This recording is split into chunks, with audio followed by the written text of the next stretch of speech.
Hi friend, তোমার সাথে আবার চলে এসেছি একটা আচার নিয়ে। জিভে জলানা একটা আচার, চালতা। এই যে তারপর এটাকে বোনানো হয়ে গেছে। বোনানোর পর আমি এটাকে ছাড়িয়ে নিয়েছি ভালো করে। এই সব জিরে ধনে সব মশলা কড়াই ভেজে নিয়েছিলাম। তারপরে এটাকে গুঁড়োবো। আর এটা হচ্ছে একটু তেল দিলাম, একটু আদা কুচি দিচ্ছি, ব্যাস আর কিছু দিইনি। তারপরে এটাকে আমি এখন ঢালা হয়ে গেছে। তারপরে এখন কাটা আমি এটা কি নামটা বলেও যাচ্ছে, আমি এটাকে বলে কি নামটা এটাকে বলে যাচ্ছি তো, চালতা, সরি।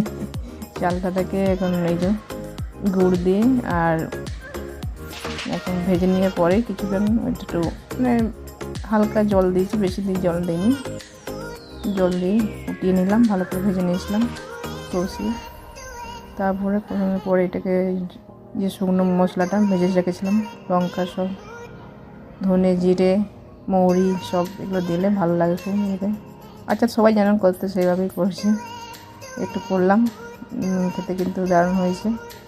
আর এই যে আচ্ছা তৈরি হয়ে গেছে আমার রান্নাটা তোমাদেরও খাবার ইচ্ছে হলে তোমরাও করো রান্নার দেখে বলে। আর ভালো লাগলে অবশ্যই লাইক করো, সাবস্ক্রাইব। আর এই আচারের সত্যি খুব গন্ধটা খুব ভালো লাগে, চালতার আচারে। তো এখন যে কথা বলছি তার মধ্যে মুখে লালা চলে আসছে, এত কথা বললে। সত্যি খুব ভালো হয়েছে, তোমার সাথে শেয়ার করলো রান্নাটা। ভালো লাগলে অবশ্যই like comment subscribe. Bye bye.